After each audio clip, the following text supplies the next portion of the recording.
BNP নেতা ইশরাক হোসেনের ঢাকা দক্ষিণ সিটি কর্পোরেশনের মেয়র হতে আইনগত কোনো বাধা নেই।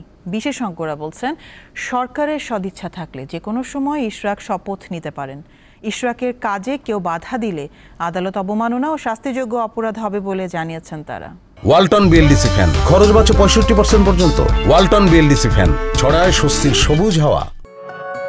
চলতি বছরের ২৭ মার্চ নির্বাচনী ট্রাইব্যুনাল বিএনপির তরুণ নেতা ইশরাক হোসেনকে বৈধ মেয়র ঘোষণা করে রায় দিলেও এখনও দায়িত্ব বুঝে পাননি তিনি।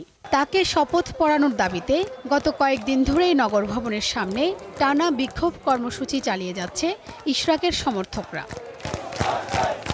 এর মধ্যে স্থানীয় সরকার মন্ত্রণালয়ের উপদেষ্টা আসিফ মাহমুদ সজীব ভূঁইয়া সামাজিক যোগাযোগ মাধ্যমে ইশরাকের শপথ না পড়ানোর পক্ষে যথাযথ প্রক্রিয়া অনুসরণ না করা সহ 10টি কারণ তুলে ধরেছেন।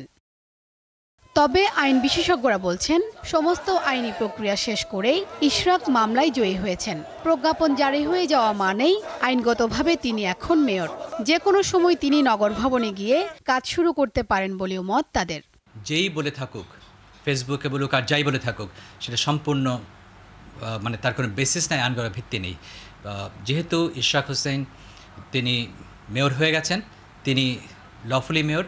যারা তাকে এই মেয়র কাছ থেকে, মেয়রের কার্যকলাপ থেকে তাকে বিরত রাখার চেষ্টা করছেন, তার প্রত্যেকে আইনের পরিপন্থী কাজ করছেন এবং সেটা শাস্তিযোগ্য অপরাধ।